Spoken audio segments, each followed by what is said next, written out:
C'est dans l'univers des produits de jardin que je vous emmène tout de suite avec l'entreprise Hougarden et son PDG, son fondateur. Bonjour Sylvain Lehoux. Bonjour Thomas. Bienvenue, heureux de vous accueillir. Vous l'avez créé il y a 15 ans cette entreprise. Aujourd'hui, c'est une belle affaire, 96 millions d'euros de chiffre d'affaires, 250 salariés. Vous l'avez créé avec quelle idée de départ?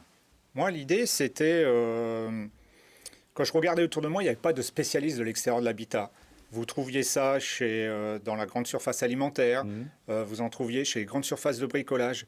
Et l'idée au départ, c'était de se dire, je vais créer un magasin où on va tout trouver pour l'extérieur. On rentre chez soi, il y a la sonnette, on vend la sonnette. Il y a la boîte aux lettres, on vend la boîte aux lettres. Il y a le portail, on vend la portail. On a une piscine, on vend l'univers de la piscine. On a une terrasse, on fait l'univers de la terrasse. On est jardinier, on fait l'univers du jardinier. Donc ça suppose d'avoir des grands entrepôts. Ça supposait d'avoir des grands entrepôts. C'était ça le point de départ? C'était ça le point de départ. Et quand j'ai fait mon business plan, je me suis aperçu que j'avais pas les moyens au départ. Mais bon, en 2006, c'était les débuts d'Internet. Et là, je me suis dit, on va faire quelque chose sur Internet et on va vendre des salons de jardin, des abris de jardin, des piscines sur Internet. Et c'est vrai qu'on était un peu pionniers à cette époque-là. On vous disait c'est trop gros, on vendait des petits objets sur Internet à l'époque. Voilà. À l'époque, c'était très difficile de livrer du colis supérieur à 30 kg. Et c'est ce qu'on arrive à faire maintenant, parce que maintenant, 70% de nos commandes sont supérieures à 70 kg. Et alors, il y a un mot, je pense, qu'il faut mettre en avant dans votre démarche, c'est le mot autonomie. Je crois que c'est important. Pourquoi? Oui, pour nous, on a voulu... Moi, déjà, personnellement, j'aime bien maîtriser les choses, mais aussi pour apporter un haut niveau de satisfaction client, c'est vraiment important de tout maîtriser, surtout quand vous vous lancez, quand vous êtes un peu pionnier dans la chose. Donc, on s'est mis à concevoir nos produits, à développer notre marque propre pour apporter encore plus aux clients. Et dernièrement, on vient de se lancer dans notre livraison. Ça veut dire quoi? Ça veut dire que vous avez acheté les camions pour livrer? On a acheté des camions pour livrer, on en a actuellement 70. On arrive à prendre des rendez-vous avec les clients, on a développé plein d'applications. Et l'objectif, c'est avoir un haut niveau de satisfaction client. Ça vous a aidé, ça, pardon de vous interrompre, pendant la crise Covid, d'avoir justement ce service de livraison à vous, autonome? C'est clair que ça nous a aidés, parce que je pense que pendant le Covid, c'était très facile d'avoir des commandes, mais c'est très, très difficile de les livrer parce que tous les grands transporteurs étaient aussi perturbés. Ils ont essayé de tout mettre en œuvre, mais ils n'y arrivaient pas. Nous, en ayant tout en propre, on a pu mobiliser nos équipes, les clients. Et ça a été une bonne décision stratégique qu'on avait prise depuis un certain temps.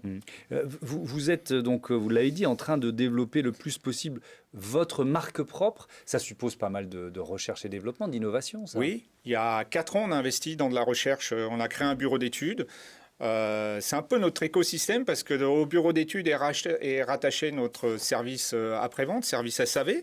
Donc on voit les erreurs, on voit les retours, et les nouveaux produits sont conçus en tenant compte de ce qui n'a pas été avant, et puis en écoutant les clients. Et ça, c'est l'objectif de développer et d'arriver pratiquement à 90% de marque propre à terme. Et aujourd'hui, elle représente combien, la marque propre? Aujourd'hui, elle représente un peu plus de 50%. Ah oui, donc c'est une belle ambition. C'est une très grande ambition, oui.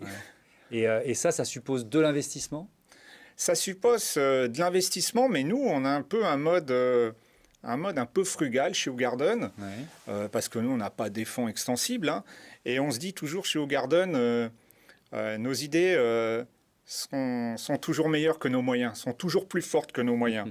Et c'est ce qui m'intéresse, moi, c'est ce qu'il y a dans la tête de chaque collaborateur et ce qu'il peut apporter pour faire la différence. Et dans ces cas-là, il n'y a pas besoin d'avoir beaucoup d'argent, il y a surtout besoin d'avoir beaucoup de créativité. Mais alors, vos produits, parce que maintenant, il y a des concurrents, donc comment vous vous différenciez?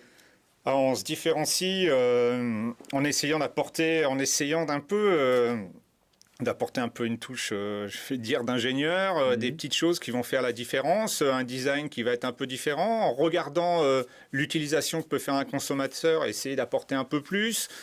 On réfléchit à tout ça par rapport à l'expérience qu'on a vis-à-vis de nos clients. Alors, pour bien comprendre le modèle Hougarden, aujourd'hui, il y a Internet, mais aussi presque des boutiques, ou en tout cas des entrepôts dans lesquels on peut aller. Comment ça se passe, ça? Actuellement, en France, on a 8 entrepôts qui sont développés parce que on se rapproche de nos clients. Moi aussi, j'ai une démarche dès le début de ne pas avoir un seul grand entrepôt en France. On préfère avoir des entrepôts de 3 à 5 000 m² un peu partout en France.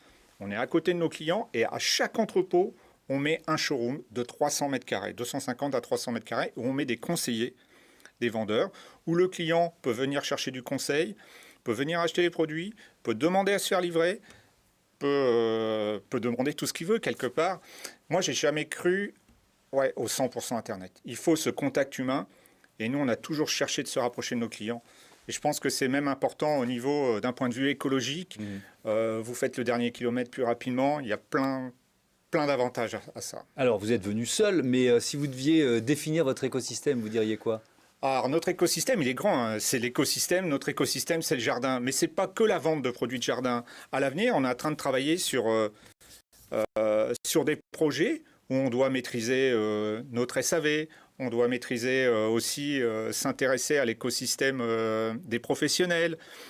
On doit s'intéresser aussi à tout ce qui est données, à tout ce qui est aide aux clients. Donc, on essaie... Pièces détachées aussi, peut-être? Pièces détachées, c'est vraiment important parce que nos produits doivent être de plus en plus durables et nous, on doit accompagner de plus en plus les clients. Et ça, c'est des projets qui vont arriver dans les années. Alors, on a employé le mot autonomie, on va terminer là-dessus. C'est vrai aussi pour la data, pour cette idée-là. Vous ne voulez pas être sur une place de marché? Non. Nous, on a toujours refusé. Alors, je sais que c'est la grande mode actuellement. Tout le monde va sur les places de marché. Nous, on s'est toujours refusé. Parce que quand vous achetez sur une place de marché, vous achetez à la place de marché. Et vous ne savez plus à qui vous achetez.